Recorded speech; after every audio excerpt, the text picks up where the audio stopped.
And I'm gonna go ahead and take it live. Well, actually, I think I gotta take it. Okay. Hello, everybody out there in cyberspace. Feel free to add some questions.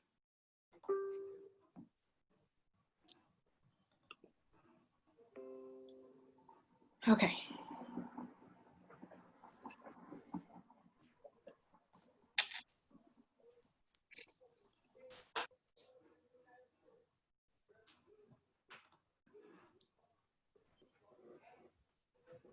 Okay, it's preparing.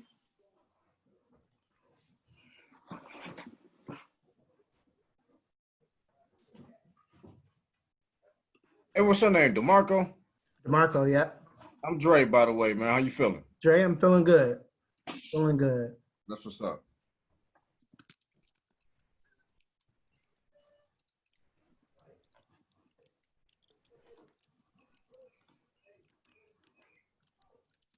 We're live in just a second.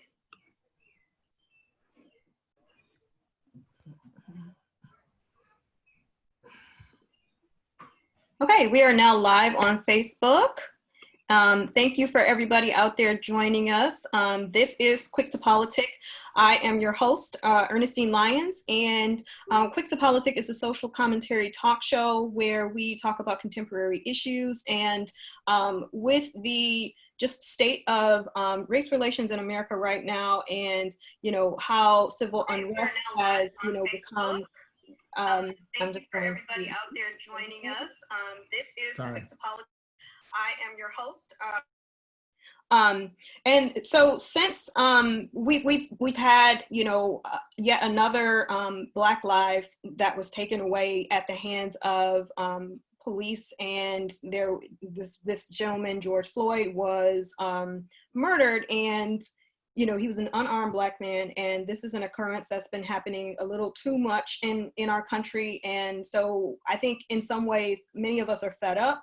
And so now the discussion for today's special panel is going to be, what is the value of Black lives? Because we say Black lives matter, but then people come back and say all lives matter or blue lives matter. And I think the real issue is we have to dismantle the structures that lead to these rampant feelings of distrust and feelings of, well, you were in the wrong no matter what you're doing. And so I just want to welcome our guests that we have here. So first, we're going to go ahead and do a speaker view for, so DeMarco, I'm going to have you go first. So we have DeMarco Ansari, and he works with the city of Detroit and is a public-private partnership development specialist with the city of Detroit. And then we have, I'm just going to go ahead and switch view here.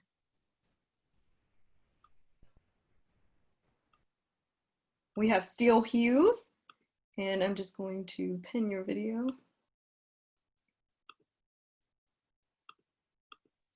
Steele Hughes is a congressional candidate for the 10th district, and he is running for office there.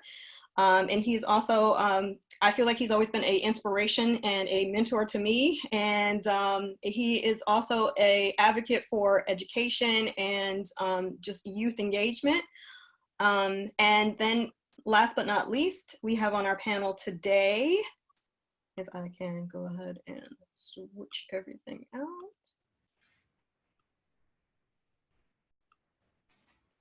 Andre Otis, or Dre, and he works in community relations with the city of Detroit, Detroit City Council member Roy McAllister, and is a Michigan Political Leadership Fellow. He is also a precinct delegate, and we are joined on a panel today for this topic, and we wanted to have some perspectives on a few burning questions that just some of the events have led to us having this discussion. So without further ado, I just kind of want to, and anyone can weigh in.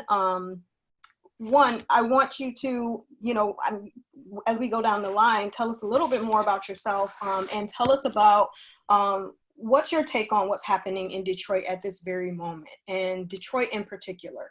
So I feel like Detroit is a different city, and of course we're not, the site of where this happened, but across the country we're having, outbreaks that are happening where people are protesting, and things are people are demonstrating. So what is your take on that? And we'll go ahead and start with DeMarco.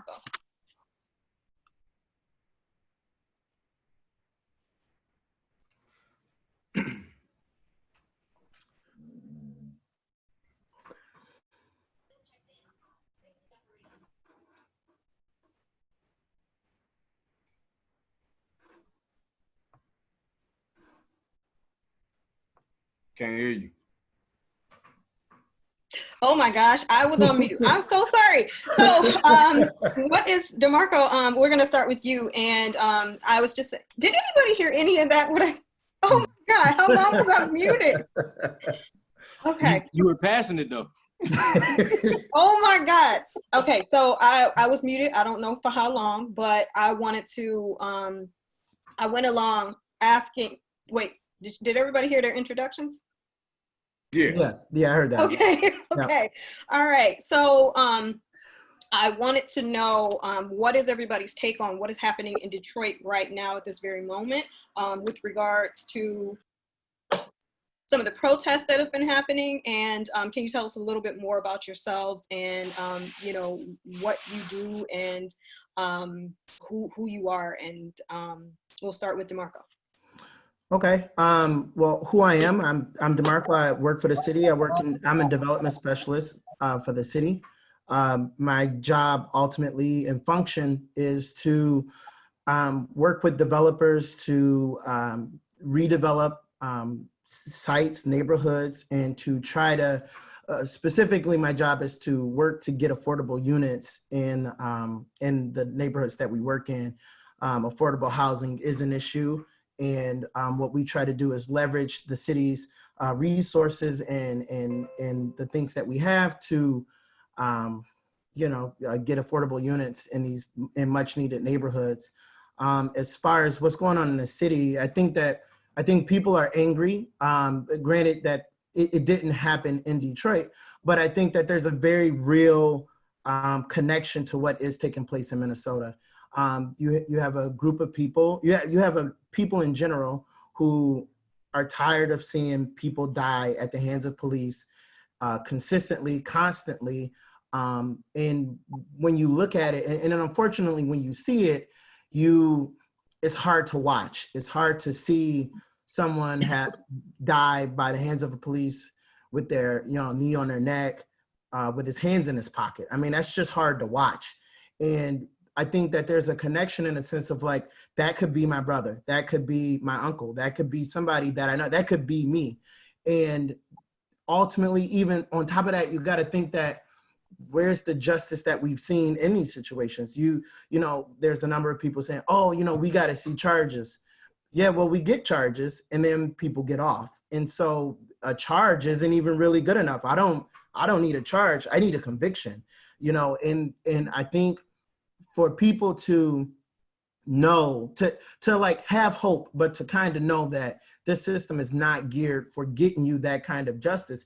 I think once you feel hopelessness, even people quote Martin Luther King and the love and the darkness and all of that. But when you feel truly hopeless and you think that the system isn't going to help you, you don't care. Why do I care about this AutoZone or Target or whatever? Because I know that in the end, what I'm hoping for is not going to come. And I think that a lot of people have that in the back of their heart. And so they're expressing it in a way that is not a way that people may not want to see, but it is what it is. Thank you for that. And I think you hit a really poignant sort of piece when you said that, it's not really about, my anger is a little bit more important than in some ways, the actions that come out of it. Comedian Trevor Noah, talked about people are angry that in Minnesota a life was taken, and this is something that continuously happens again and again. And what he said was it was pretty much feeling like a contract that we as just normal people in America signed with law enforcement saying, like, I am going to be protected by you, and I have a right to not die, you know, if I'm going out doing innocuous things, going to the park, you know, driving my car. I have a right to not be murdered. And in some ways, you know, this was, you know, his quote, he was saying that that contract is broken again and again. And so why does it really, you know, if the contract to not be killed is broken so often, why does it matter that, you know, looting happens? You know, something in a normal society, we don't loot. But in a normal society, you shouldn't just kill someone for no reason, especially if you're sworn to protect them. So I think that's some, in some ways people are missing the point. You know, yes, it's lawlessness. Yes, it shouldn't happen, but you know, it's an extreme response to an extreme thing that keeps happening. I wanted to, so Steele, I wanted to get your take. Tell us a little bit about yourself and, you know, just what is your take on what's happening in the city of Detroit in particular right now? My name is Steele Hughes. I'm a candidate for state representative of District 10. But what I actually do for a day job is called a restorative practitioner. That's a fancy term for saying a dean of students.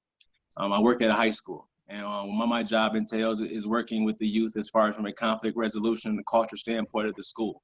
So understanding what it takes, what the youth want, the issues that they're facing while in education, and creating a fun experience at the same time while teaching them conflict resolution skills. So instead of just suspending kids or disciplining kids, I believe that type of actions lead to the prisoner pipeline issue that we have. So my position actually focuses on teaching conflict resolution skills and building relationship building in high school. My take, Brother DeMarco hit the nail right on the head. People are angry, and they should be, you know, and everybody does not have to have anger for the same reason. I feel like we're getting that spot lost. Everybody feels like we have to agree on why I'm angry, but my anger doesn't justify DeMarco's or Mr. Otis's anger. So everybody is angry, but I feel like what's going on is, you know, who cares? And like you said, in an organized society, cops aren't killing unarmed men. They're on somebody's neck. So if a Target has to get it, if downtown Detroit has to get it, if a few glass have to be broken, people have to understand we have to get your attention in some way. Now, I don't condone violence by no means, but that's where leadership comes into play. Right now, we have hundreds and thousands of angry people for valid reasons.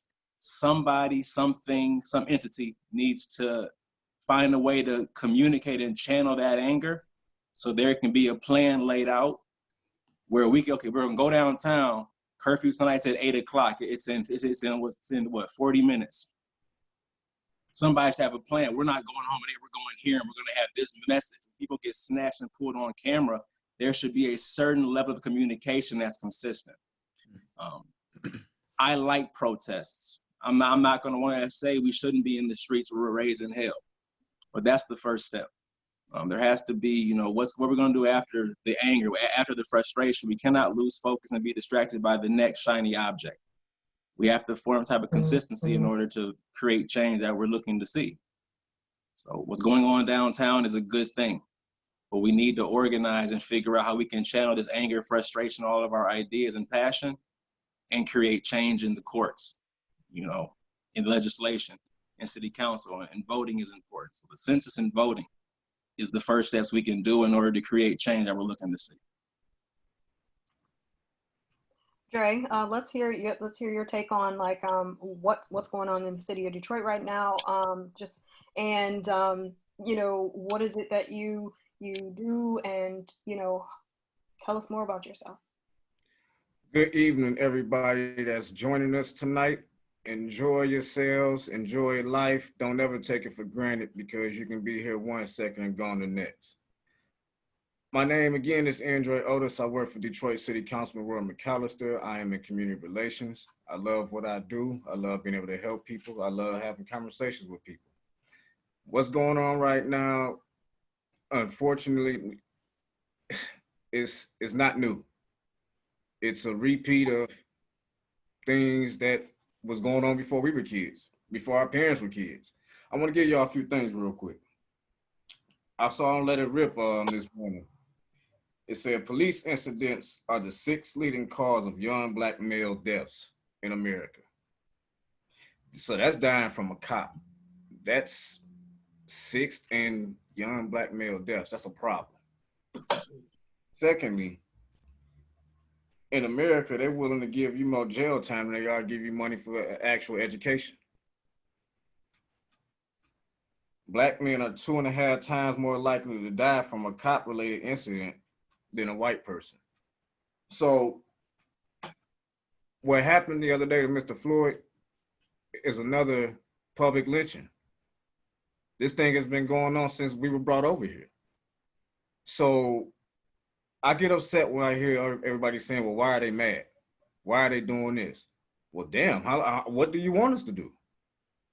This thing has been going on since slavery time. We were burnt up, alive, dismembered, alive. Had to watch our mothers, our daughters, our wives get raped, slaughtered, whole families burned up alive. So now here it is, we have another Malice Green, another Rodney King, another, it's just too many anothers. Yeah. With that being said, again, what else can we do? Well, one of the things we can do, get out this mindset that voting not for us. Guess what? We want people in there to change these things. We have to start voting.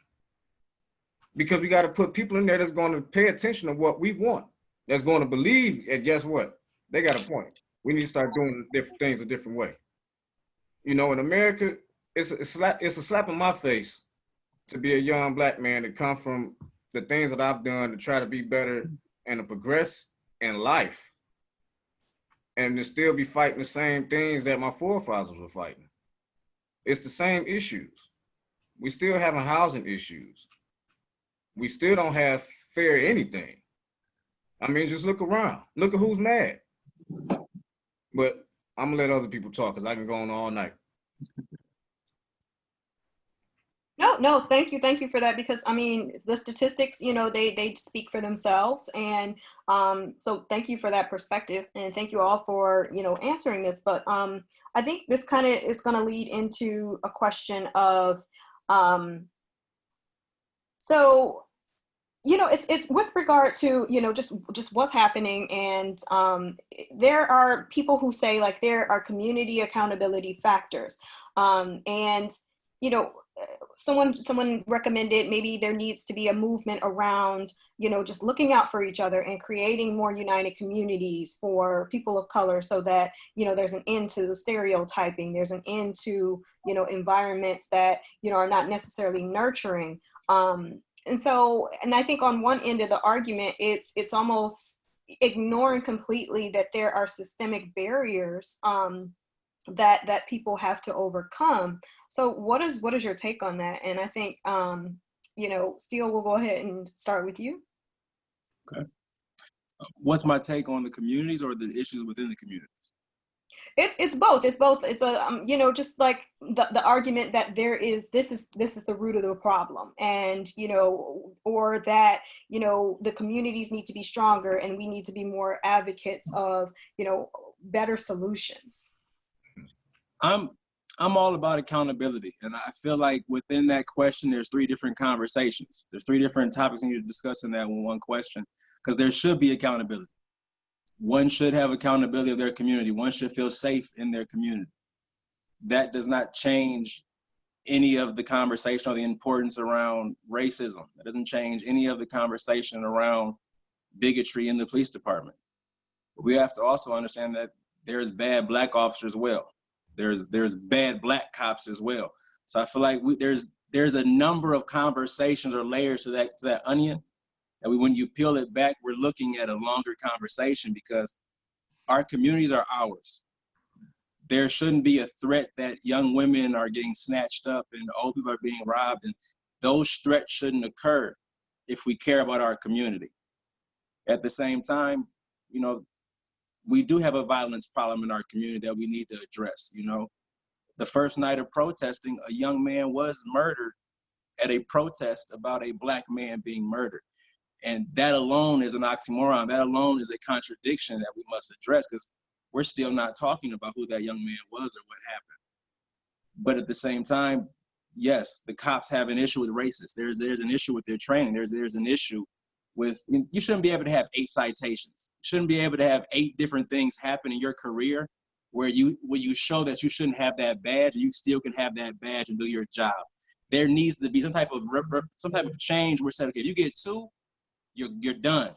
The first one may have been a mistake. The second one's a pattern. Like there needs to there needs to have a change amongst accountability of police officers, and not have a good old boys club.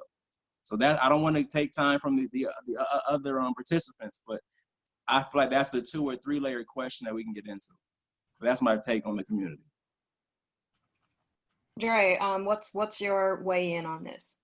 You know, I get the whole accountability piece, but at the end of the day, that still does not mean that I'm a piece of crap. Don't treat me like a roach. Don't just step on me and kill me. Allow me to breathe. Give me justice.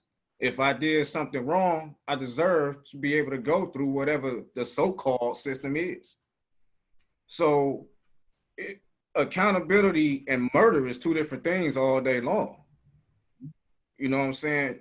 You can be accountable, but that doesn't mean my community has the education that they need. That doesn't mean we have the funding we need. That doesn't mean we have the housing we need. You know, I'm a big advocate about changing child support.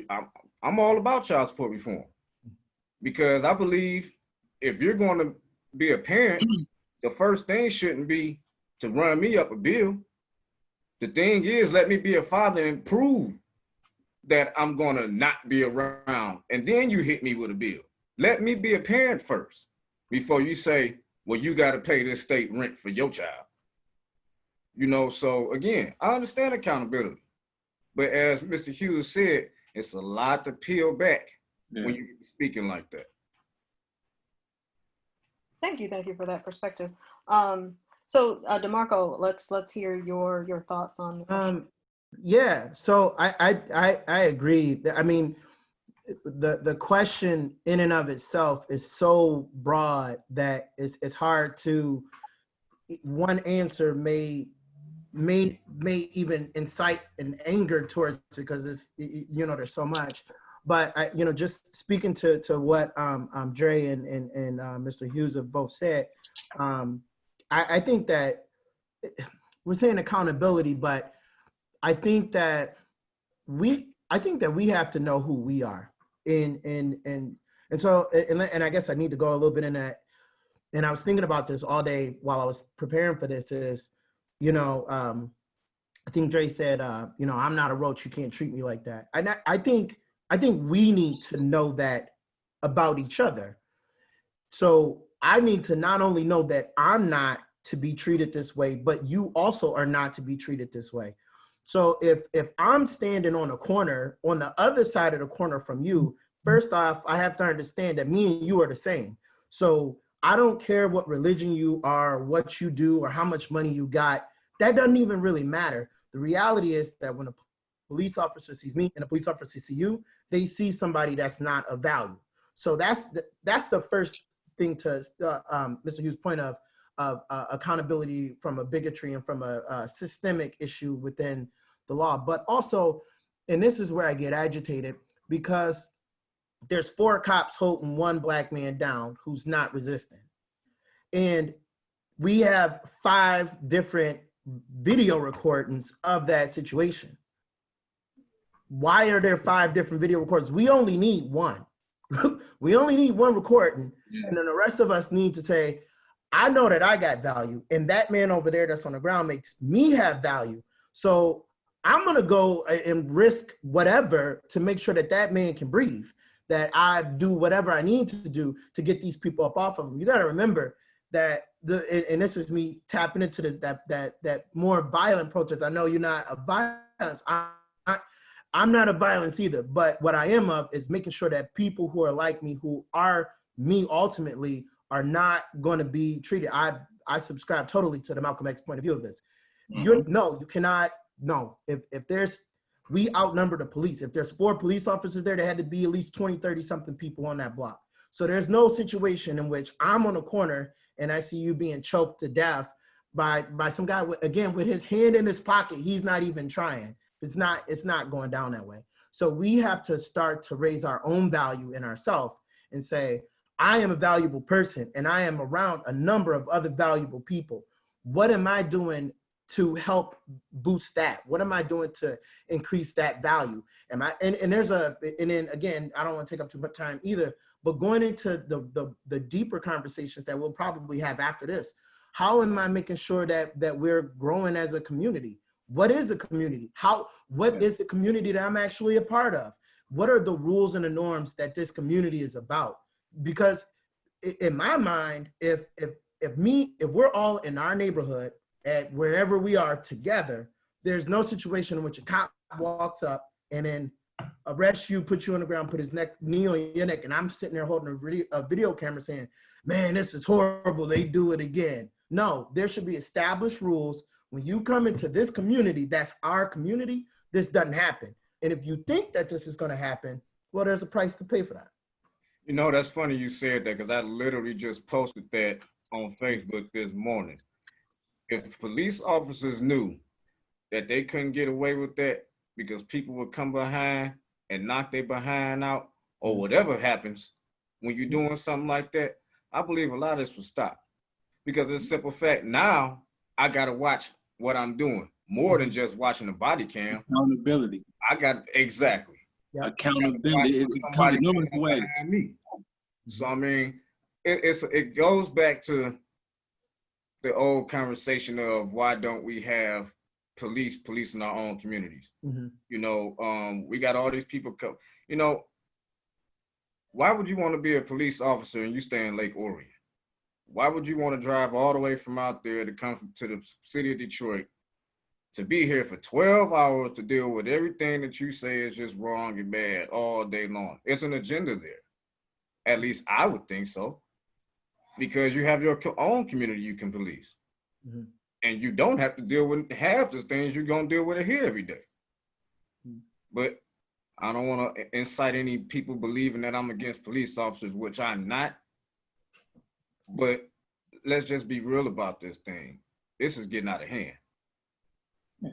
You're not against police officers. You're against bad police officers. There's nothing wrong with that. Like, you don't, as a doctor or a surgeon, you don't get to make mistakes multiple times. Yes, sir. You know, somebody. So I feel what you're saying, and back to what Mr. DeMarco said. What it comes down to. I mean, my bad, I'll be quiet. We'll go back to that. Next question. No. I mean, I really want to hear this because it actually leads into another question that that I wanted to ask. So, but yeah, finish your point. I haven't been able to watch the video.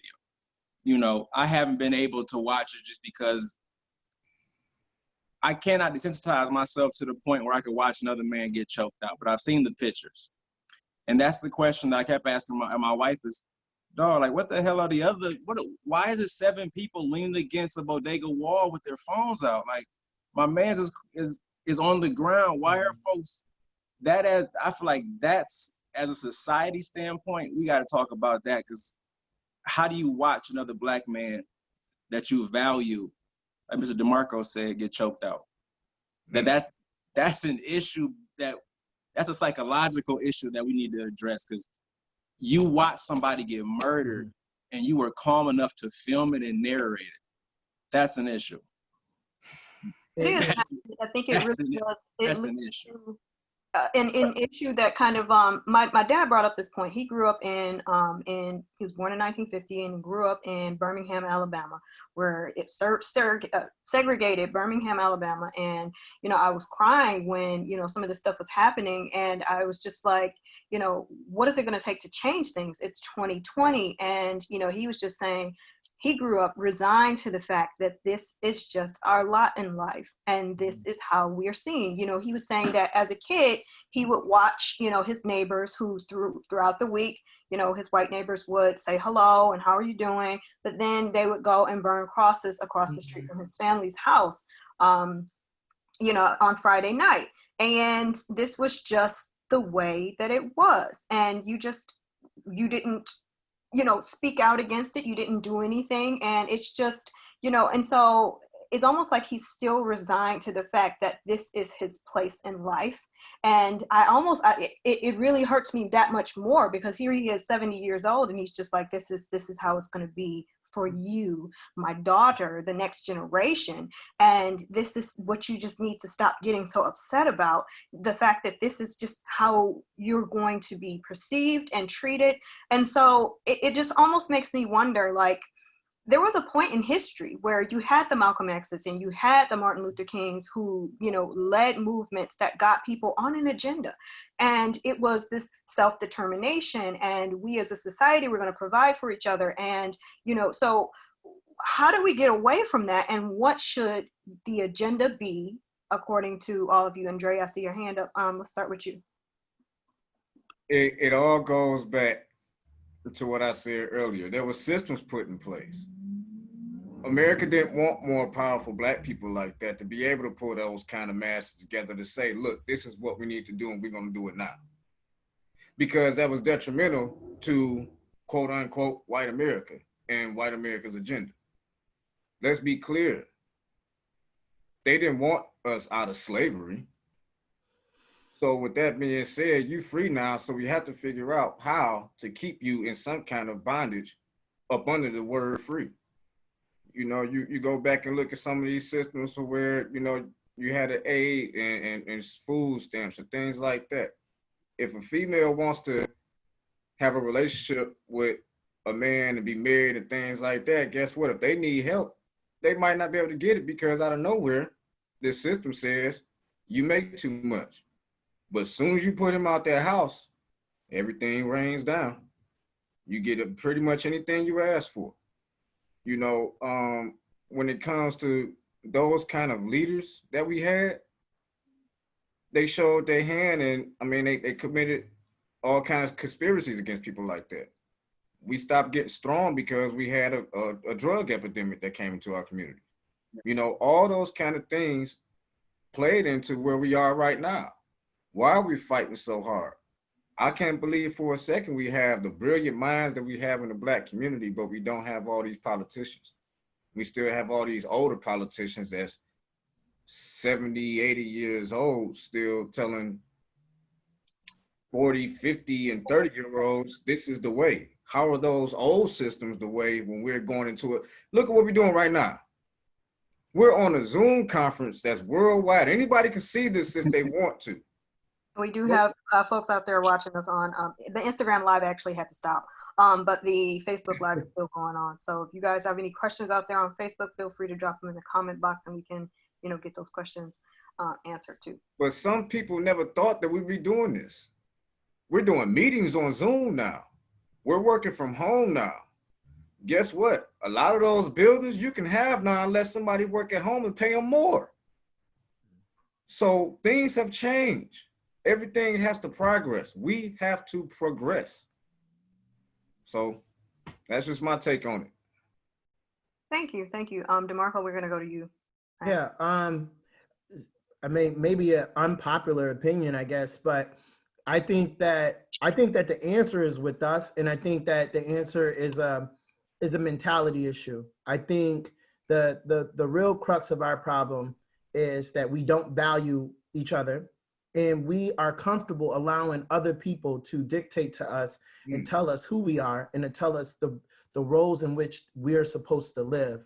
Speaking to the example that you just said, that's a PTSD situation. And we need to really understand what post-traumatic stress is. And I think that a lot of us are dealing with it right now, which is why you have the burning of different things and burning auto zones and fights or whatever you have going on. In the depression that's taking place, all of this is PTSD.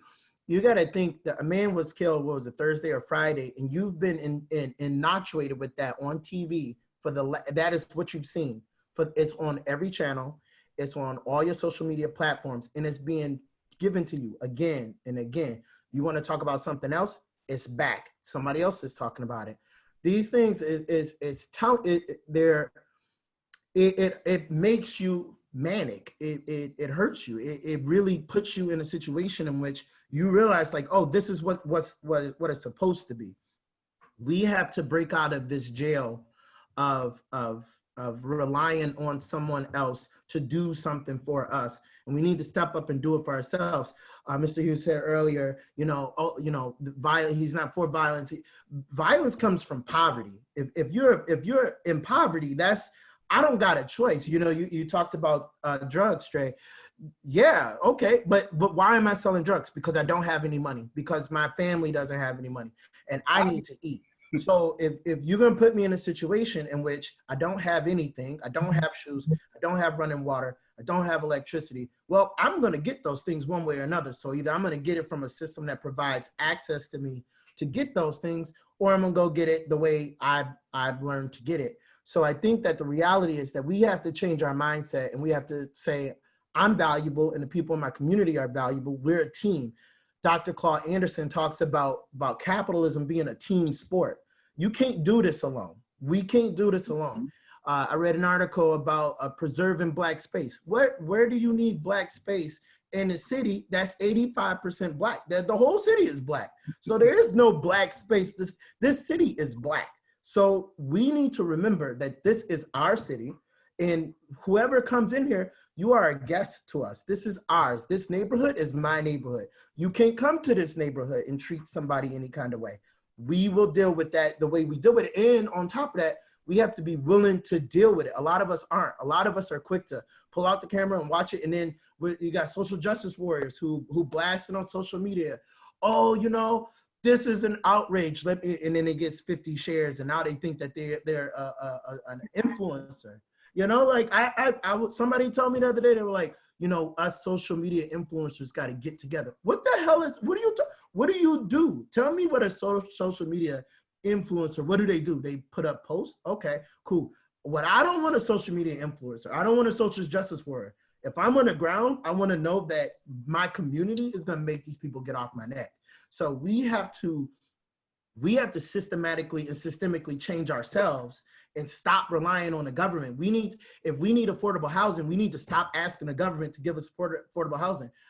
When I think of the protests, I think of these people who go up to, I'm gonna go down and protest the police by putting my hands up and saying, don't shoot, to the police, who are people who I know will shoot you for no reason. I don't understand. That makes no sense to me. So there has to be a way. We need to find it, but we have to remember that we got to stop depending on this government. And you got a number of government people on this call. I tell people when I go to community meeting, stop looking for me to give you an answer. Stop looking for me to solve your problem. That problem is your problem.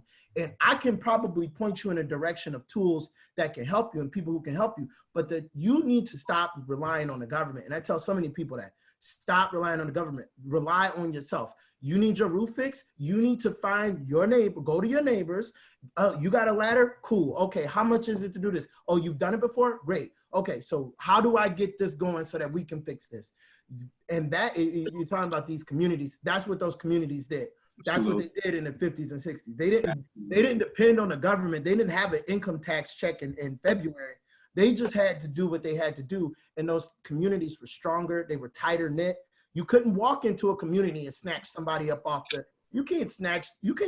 What are you doing? That's Miss Jones' daughter down the block. No, you ain't doing that. You go home.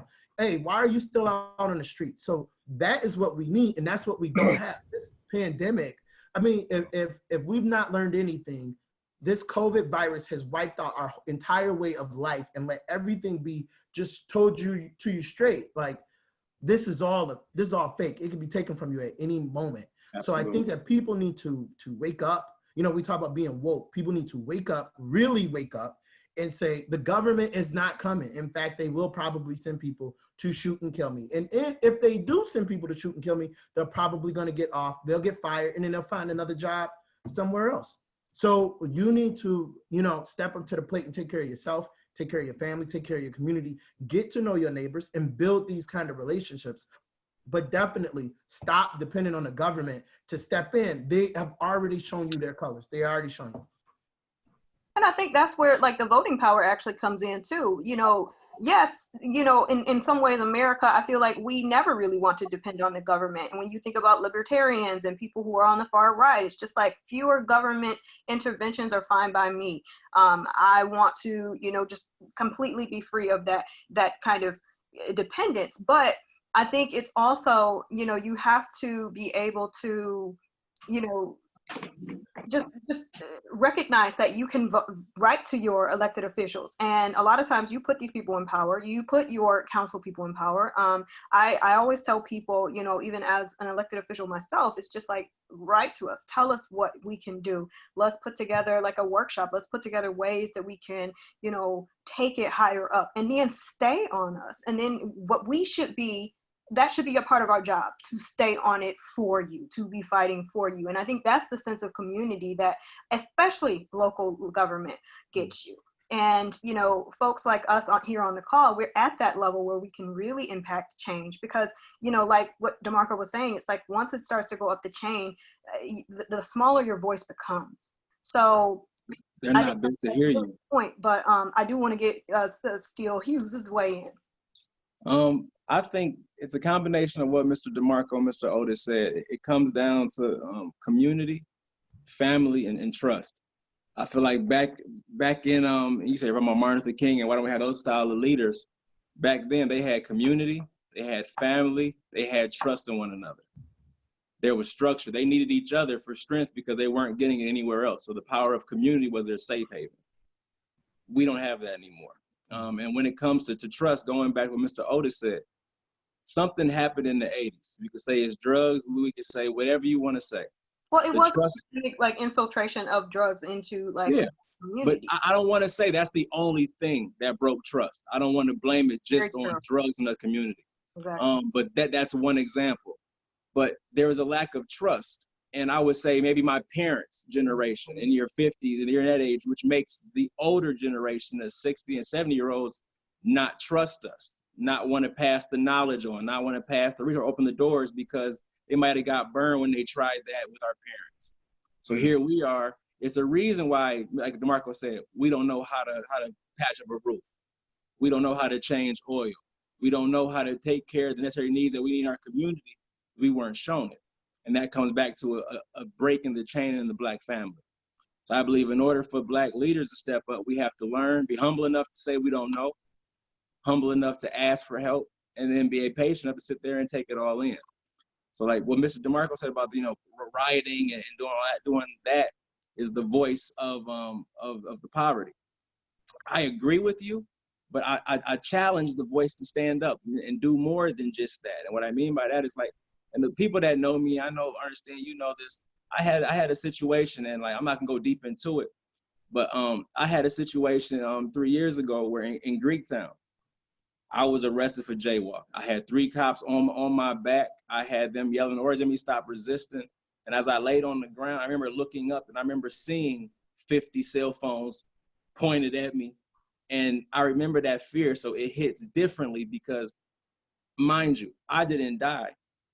But for that minute and a half, 3 minutes I was on the ground, I had that fear like, oh no, when they took me away, what's next? So I know that fear, and I decided to channel that. When I called state representatives, I called council members, I asked for help. I was facing 2 felonies for jaywalking, all because officers lied. I had the chief of police on Fox 2 News saying I was belligerently drunk and I deserved what I got, and I had to fight against them controlling the narrative. So right now, it's about us taking back our narrative and writing our own story and knowing what we want. That's where leadership comes into play. So when I figured out I wasn't able to get help from people that were in those positions to help, I took it upon myself to start having free attorney hours at Tender Recreation Center and helping my community in that way. And then when I learned more about how that opened up doors for people, I'm like, oh, if I decided to run for politics, if I get into politics, I can change X, Y, and Z. And now instead of helping out 100, instead of helping out 5 or 10 people on 7 Mile in Wyoming, I can help out a few thousand in Lansing. You know, I started working on projects in the Ella Fitzgerald neighborhood. I'm seeing how community work, community development, and urban agriculture is creating change in that neighborhood. It's like, oh, this is applied on a bigger scale. This can create more cash flow in the communities.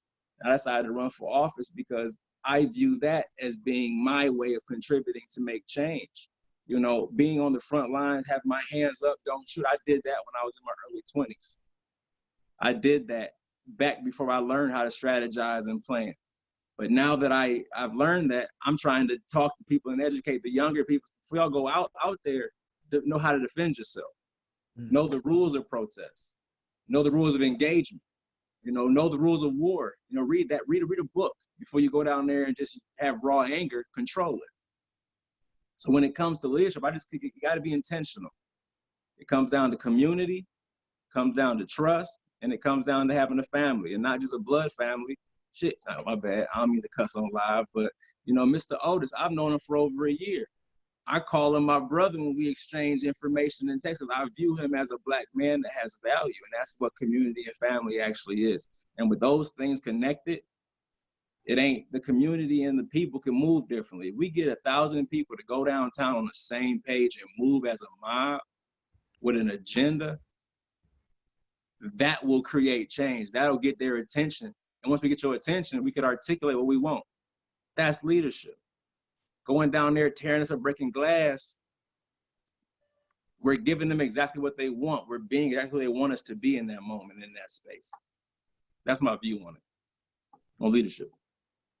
Thank you, thank you. I think that does kind of give us like just a broader picture of, you know, what a real agenda can actually help, and what kind of movement it can actually keep in place. And, you know, and it also ties in that whole accountability factor. So that kind of leads into, and Dre, I'll get to you. I saw you had a question, but I'm just going to ask a question about, and I'm going to start with a comment actually. So in Robin DiAngelo's book, White Fragility, she talks about conversations that it's important to have. And she is, as a white author, she talks about, you know, the diversity and inclusion movements, and, you know, just the conversations around race that is had by people who are not Black, and what they need to look like. And that book kind of brought up a point that I remember I was taking, you know, life coaching classes with a guy who came up with gamification of race, and having conversations around race with other white people. He was white himself, and having these conversations with each other, because in some ways, when Black people have these conversations with white people, the onus is now on us to absolve them of any type of white guilt.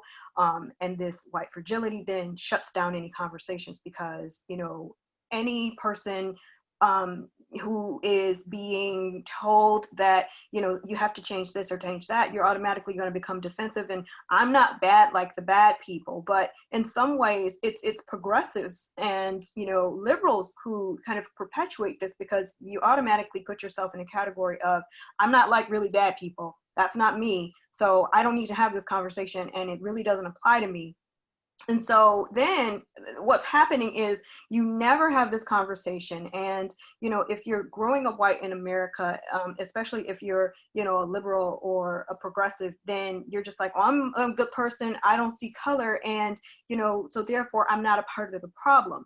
But that silence in itself is a part of the problem, because, you know, not recognizing what makes somebody significant, which is a part of their heritage, is in itself its own problem. So the question has been asked, and I know Steele and I are in a fellowship where someone asked this question today: what can, you know, white allies do? Because silence is no longer the answer. You want to go first, Mr. Otis? I mean, I can, sure. For me, join what we're doing, and have a sincere mindset and reasoning behind it. Don't join it to say, okay, well, I helped them, so celebrate me. No, help us because, I mean, it's the right thing to do. Join me because it's the right thing to do. What I'm fighting for is pretty much what I need. You know, I understand, you know, everybody, well, I ain't gonna say everybody, some people holler all lives matter. But at the end of the day, Black lives were the ones that was put into slavery. Black lives, again, were the ones that went up under the 3/5 compromise. You know, so at one point in time, and even some people still say it today, we monkeys, that we wasn't human. They didn't know what we were. So I mean, if you're gonna come along and help fund some actual movements. Bring them dollars. We need them. Bring your marching boots. If that's what you want to do, we could use those too. But don't come and try to take over a movement that really isn't designed for you. So that's my take on it. Well, I'll be honest. Mhm. I hate when people ask that question. I hate it. Like this, I don't need you to do anything but be a good person. Mm. Like at the end of the day, it's not your movement. At the end of the day, it's, you know, you shouldn't have to tell somebody how to be a good person. If you in your space, if you're at wherever you frequent, you hear somebody saying something that's racist or bigot or rude or disrespectful, check them. Not check them, but not check them. Educate them. No, check them. At least speak up. And in some ways, you know, you just want somebody to at least speak up, because it's almost like the way that, you know, with regard to feminism, you know, you had a culture of men always just making comments about women and their looks, and, you know, and then for a while it was just, oh, that's okay. But then I think a generation of millennials like us, you see men who would just say, dude, that's not cool, don't say that, don't, you know, you don't treat women that way. And I think, you know, it becomes something where it's just like, why don't you speak up? And when you speak up, then the behavior changes and people see that it's just not okay. Back to me. Sorry, back to you. I'm sorry to cut you off. From that vein, I understand. Like, it's when it comes down, like, I'll say womanism for an example. Feminism, womanism depends on the light. You know, we can go into explain what they both are. But I feel like now, to your point, I'm more likable to check somebody who's chauvinist, because I was raised by my mom and I have little sisters. So I can relate to them. You're not going to talk about it, respect them, because, you know, that's somebody's mom or daughter or little sister. That goes back to viewing somebody and having respect. That same exact point comes back to that. If you're somebody that grows up with privilege and have a silver spoon in your mouth, and you decide to move down to Jefferson because it's a new hot area, and you hear somebody that says something disrespectful, you should have the respect for that community and that person to correct them. I don't need you to go out and protest and go down there and take pictures and hold signs. Don't do it for the wrong reasons. I don't need your space. I need your energy. Like, that's, you know, so it's like right now, we're upset because in these protests, it's white people, and we're saying we don't want them to protest no more because they're causing more chaos and they're helping. We wanted them to stand with us 2 months ago.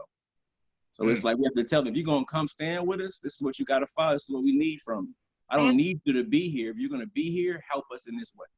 Exactly. And for context and posterity, when people look at this years, like most of the protesters that have come to Detroit that have been arrested and that have been perpetuating violent acts have been people from outside of Detroit, so from the suburbs. And I just wanted to, you know, put that one out there.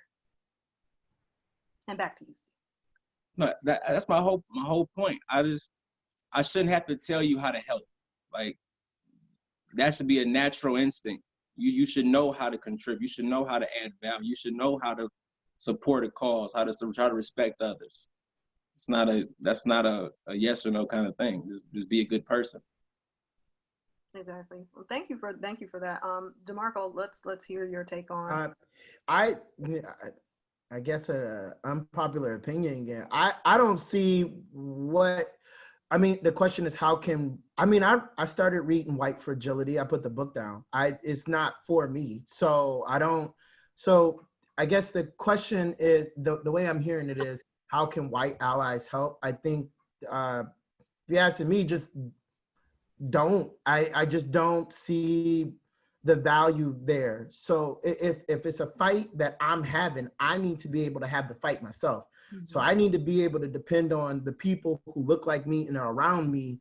If this is what we want. So if we want to be treated better by the police or whatever it is that we're demanding, we need to be able to mobilize ourselves in such a fashion to get that job done. So you know, and I guess that is kind of a Malcolm X principle, but if I don't want it enough to mobilize with my brothers and sisters to get it, then what good is my ally gonna do to help me in that regard? Like, if you're helping me get something that I'm not willing to get myself, that creates a level of dependence. So now I'm now dependent on you to help me in.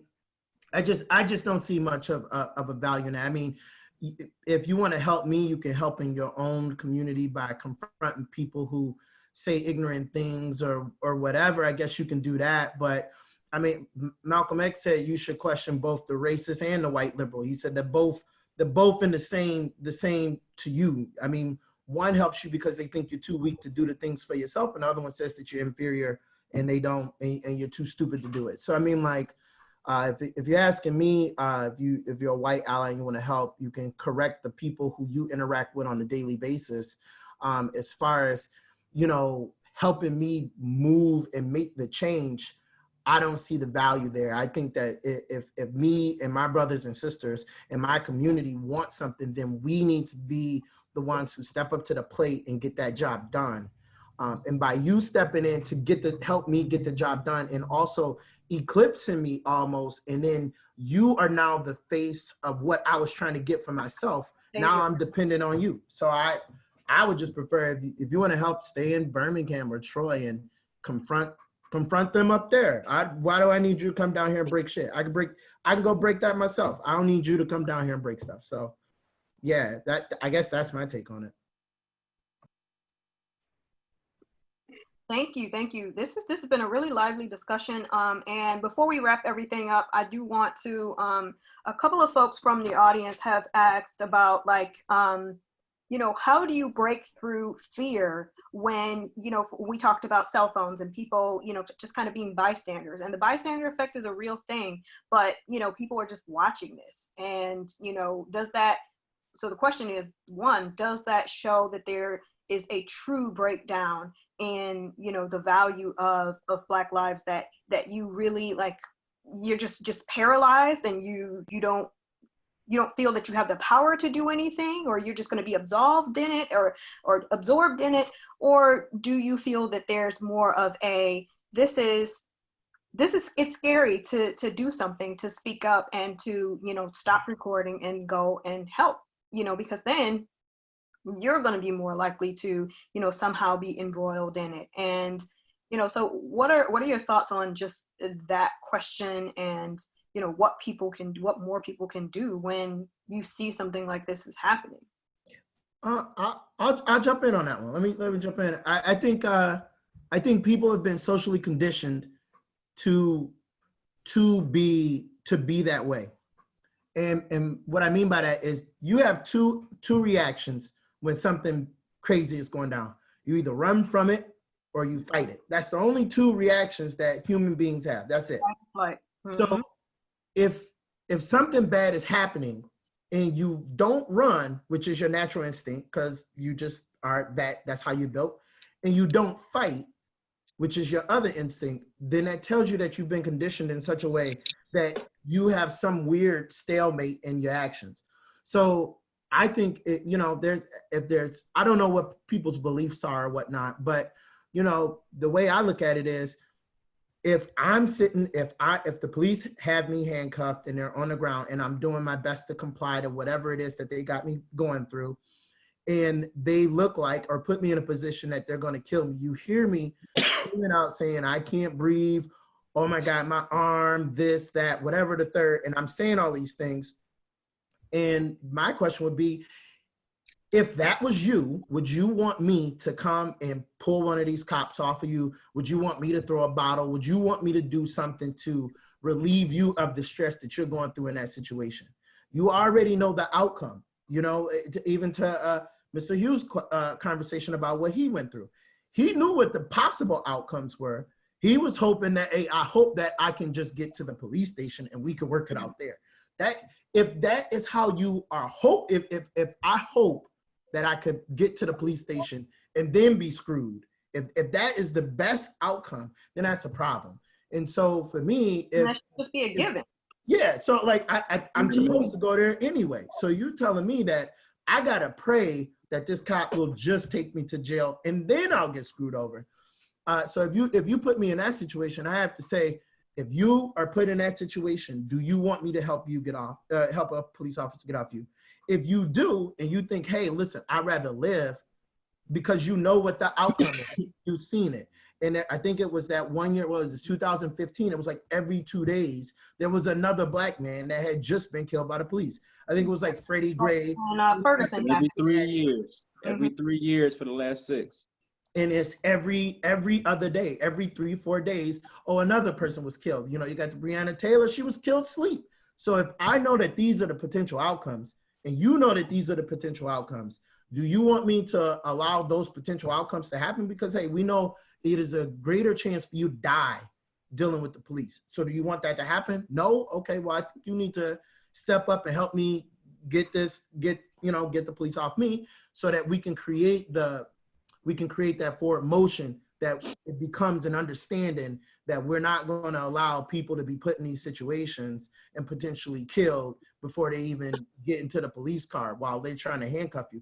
So we just need to come to an agreement amongst ourselves and say, listen, we only need one person to record.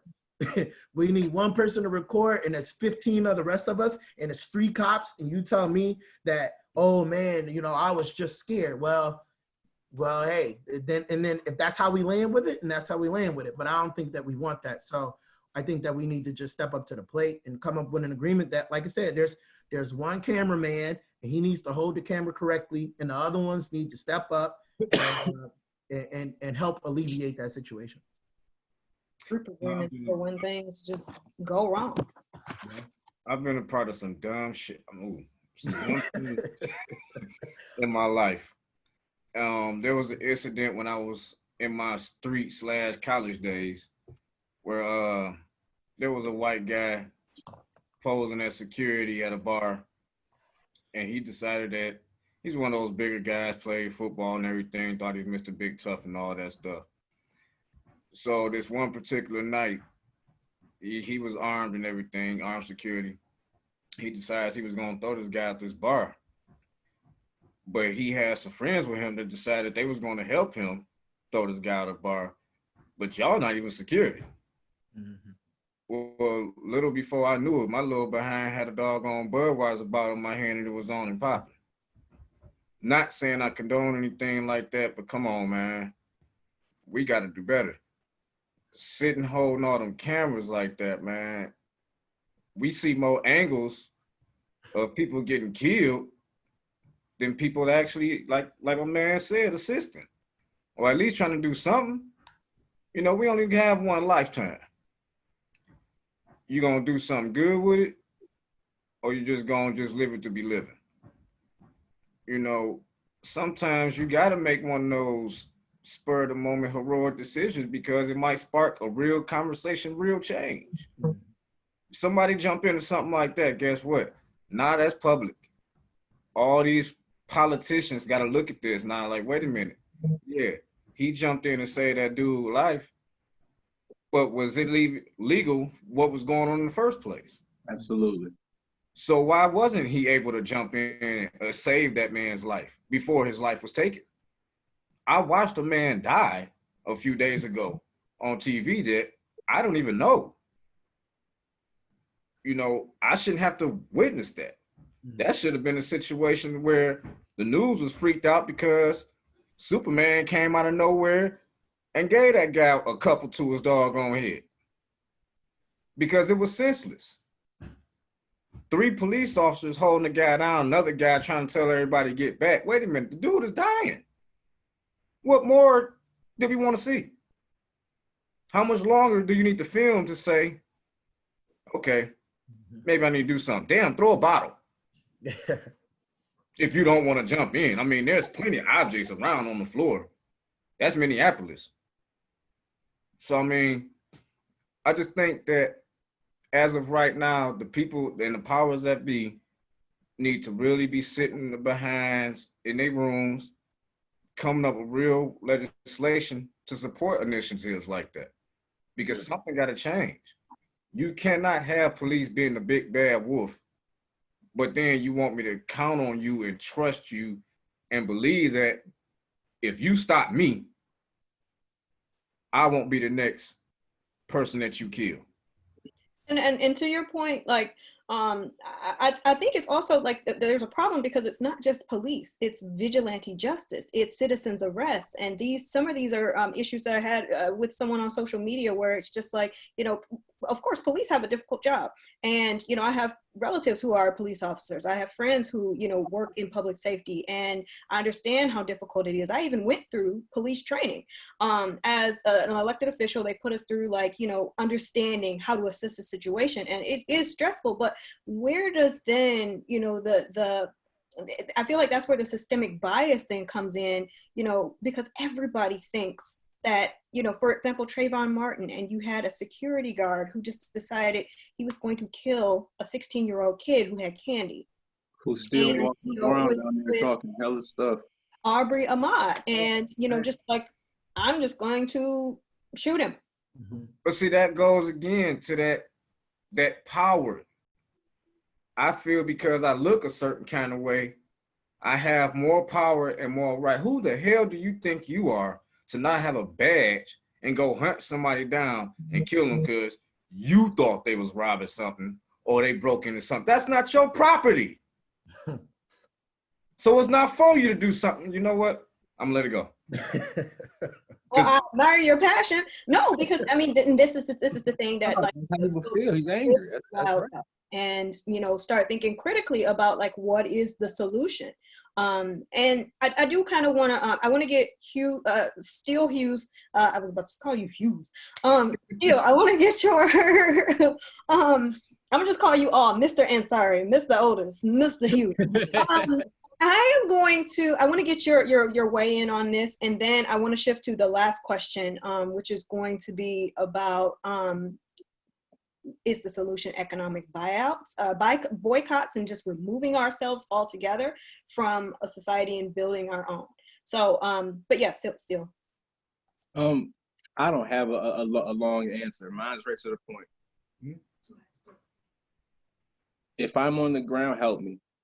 I can't get into the psyche of why somebody would record somebody dying. I don't understand that. I'm not cut like that. Mm-hmm. So I don't have that answer. I don't have that reason. I don't answer that question. If I see somebody on the ground being mistreated or mishandled, I'm jumping, especially from an officer, I'm hopping out. Mm-hmm. I'm not gonna try to understand that way of thinking. I can't.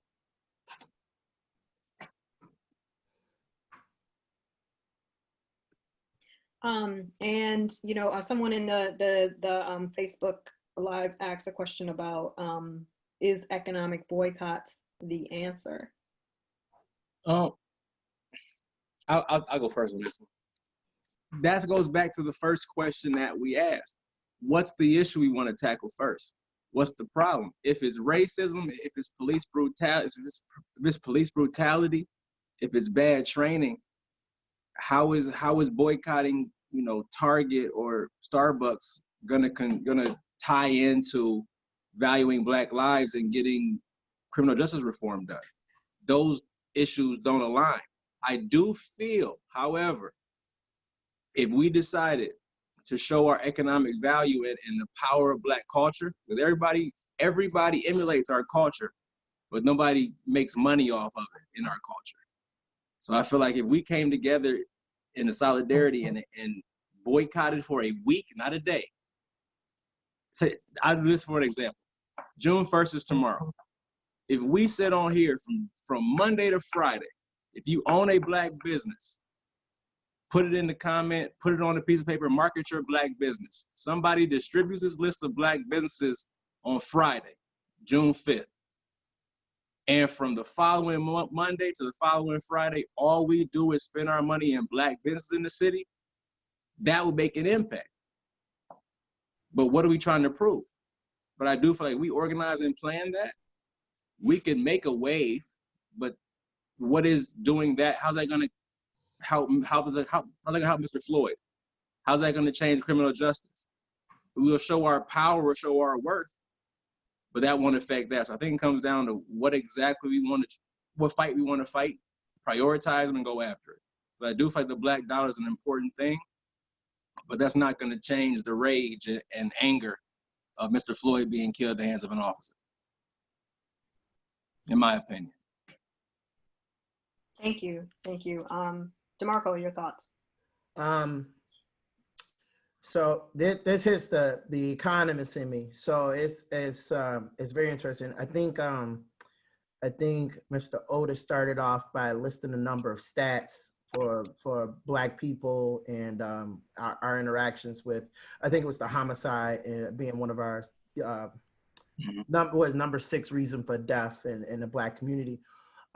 So another stat that again, this goes to the value conversation and poverty in our mindset, because Black people, I'm not talking about Black and brown, all that, Black people in this country are $1 trillion country. Yes. So you got it. So that's a number that we need to really be thinking about.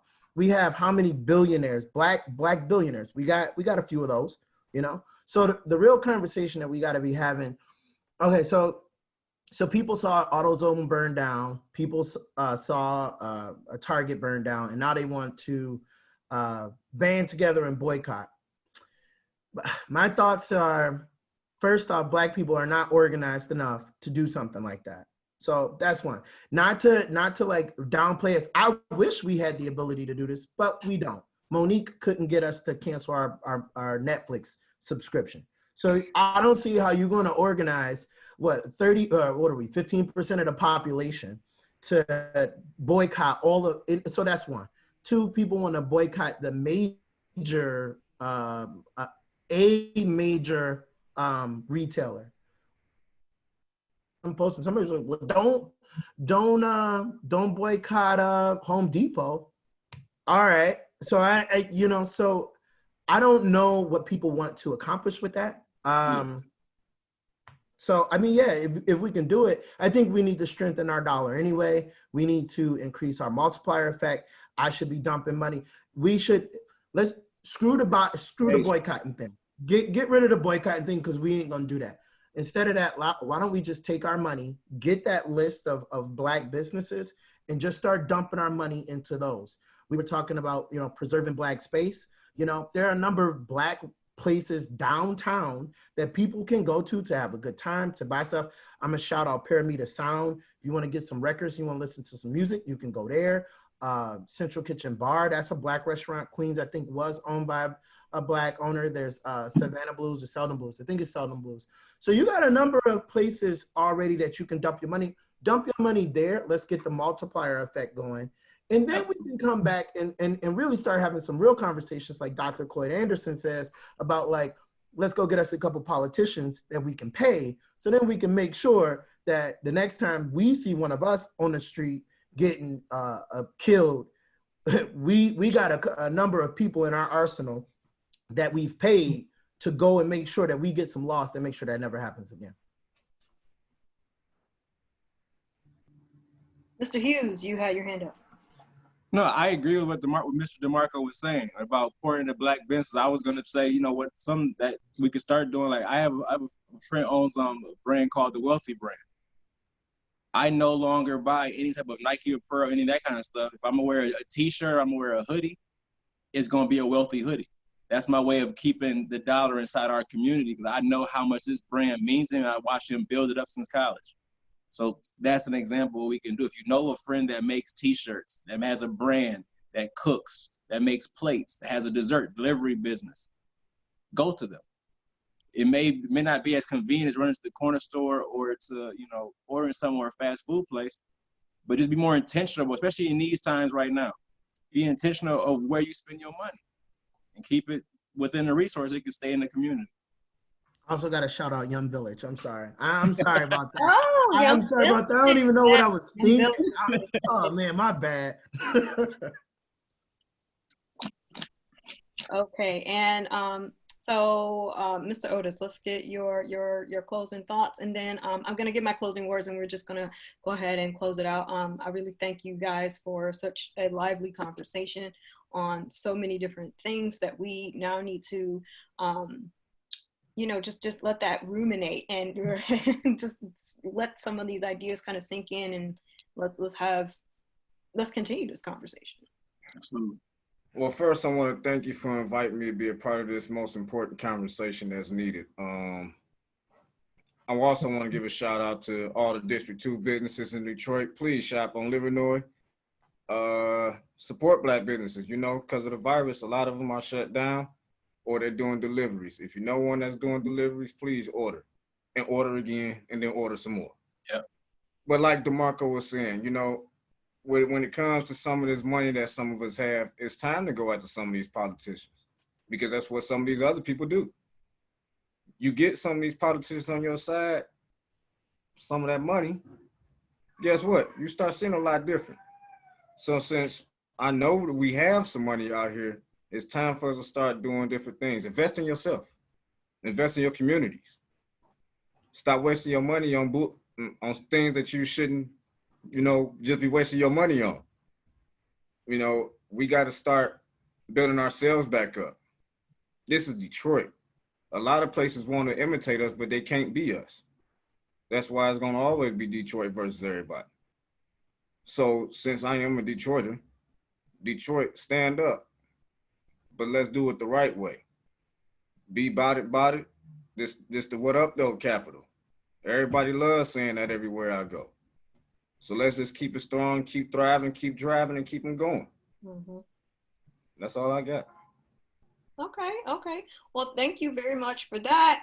And I did just want to say that, this show, it started because I want to be able to make a reassessment of what a new normal looks like. I wanted to, start a podcast back in last year, and, it kind of morphed into, okay, so COVID-19 has kind of exposed all sorts of cracks in our system, and we really have to, as the next generation of leaders, we have to work diligently in reassessing what's important, who we are as a society, to keep our human nature, to keep, to be advocates for each other. And I think that, everybody should want to stand up for each other. And, at a certain point, I remember I was really into learning more about Indian culture. And so many people would ask, like, you're not Indian, why are you so interested? And it's just like, shouldn't we all be the custodians of each other's culture? And shouldn't we all be custodians of each other's, common human narrative? And I think in some ways, one of my guests, Saeed Khan, earlier this week, he kind of mentioned the fact that in America, maybe even populism has taken away our collective identity, and we don't have that anymore. And maybe we never had it. Maybe it was never important enough for, the Black side of the American human experience to be something that was representative of all of America. One thing in particular, I remember I was in Russia, and there were a bunch of Americans that were there. And I remember the Americans were the ones that, they were the ones that made the weirdest comments. And I was kind of almost expecting Russians to have weird comments about me being Black and what was it like, being Black in Russia. But it was more the perspective of, from them, they were like, almost like fascinated by me. And there were certain things, like some of them were from Texas, and they didn't know that Beyonce was their national treasure. And I mean, like that she was from their state, but yet they knew all about Eminem being from Detroit. And so I just feel like, why is that also not a part of, like, why is my identity not a part of your identity, but your identity is a part of my identity as an American? So it's almost like, getting back to the fact that we share, this common identity, or at least we should. And I think the whole point in having these conversations is for us to, be humans who want to prop each other up, be humans who want to continue to raise each other up, and we pay into taxes to support schools and support libraries. It doesn't matter if you don't have children. It doesn't matter if your kids don't live in that district.